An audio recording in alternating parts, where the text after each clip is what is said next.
स्वास्थ्य विभाग का अंदाजा आप इसी बात से लगा सकते हैं कि एक विधायक की पत्नी को समय पर इलाज नहीं मिलने के कारण उनकी मौत हो जाती है। जी हम बात कर रहे हैं अररिया के रानीगंज विधानसभा क्षेत्र से विधायक जो सत्ता दल के विधायक है अचमित ऋषिदेव की। उनकी पत्नी पिछले एक सप्ताह से बीमार चल रही थी, जिसे इलाज के लिए अररिया सदर अस्पताल लाया गया। अररिया सदर अस्पताल में प्राथमिक जांच के दौरान उन्हें वेंटिलेटर की आवश्यकता बताई गई थी, जिसके बाद उन्हें यहां से रेफ़र कर दिया गया था। कोविड के लक्षण दिखाई दे रहे थे, लेकिन कोविड पॉजिटिव नहीं थे, जिनके बाद उनको यहां से फॉरबिसगंज रेफ़र किया गया। फॉरबिसगंज में भी इलाज की व्यवस्था नहीं रहने के कारण उन्हें वहां से मधेपुरा रेफ़र किया गया। अब समझ सकते हैं इस बात से कि जब एक विधायक की पत्नी को समय पर इलाज नहीं मिला और वेंटिलेटर अररिया सदर अस्पताल में धूल फाँक रहा है और वेंटिलेटर के अभाव में विधायक की पत्नी की मौत हो जाती है, तो आम जनों की इलाज किस तरह से होती होगी। देखिए, सबसे पहले तो शोकाकुल परिवार के लिए हम सब संवेदना प्रकट करते हैं। इस दुख की घड़ी में हम तमाम लोग उनके साथ हैं। और दूसरी बात, मीडिया के माध्यम से, अखबार के माध्यम से हम लोगों को पता चला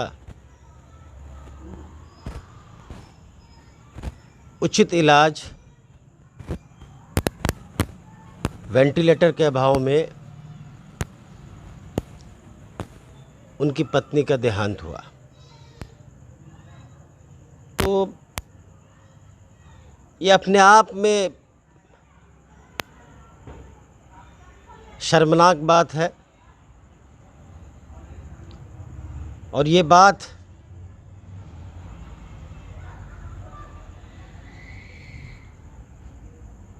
बिहार की जो स्वास्थ्य व्यवस्था है, हम तमाम लोग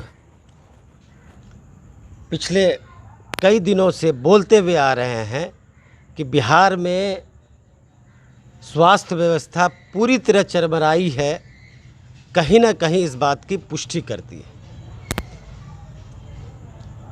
पिछले कुछ दिन पहले से ही मैं बोलता हुआ आ रहा हूँ, हमारे ज़िला में खासकर रेफ़र का खेल चल रहा है, अन्य जगह भी होगा, लेकिन यहाँ मेरा देखा हुआ है, इसलिए मैं बार बार बोलता हूँ। और उनके साथ भी यही हुआ। अपनी पत्नी को अररिया लाए, अररिया से फारबिसगंज भेजा गया, फारबिसगंज से दरभंगा भेजा जा रहा था और दरभंगा जाने के क्रम में उनकी मृत्यु हो गई। तो एक विधायक की पत्नी का मौत हो या एक आम आदमी के पत्नी का मौत हो, जिस कारण से ये मौत हुई है, ये बड़ा ही दयनीय है, बड़ा ही शर्मनाक है और आईने की तरह ये स्पष्ट करती है कि बिहार की जो स्वास्थ्य व्यवस्था है पूरी तरह चरमराई है। अररिया में हम लोग पिछले कई दिनों से चिल्लाते हुए आ रहे हैं कि अररिया में वेंटिलेटर जो है खुद अपंग पड़ा हुआ है, खुद विकलांग पड़ा हुआ है।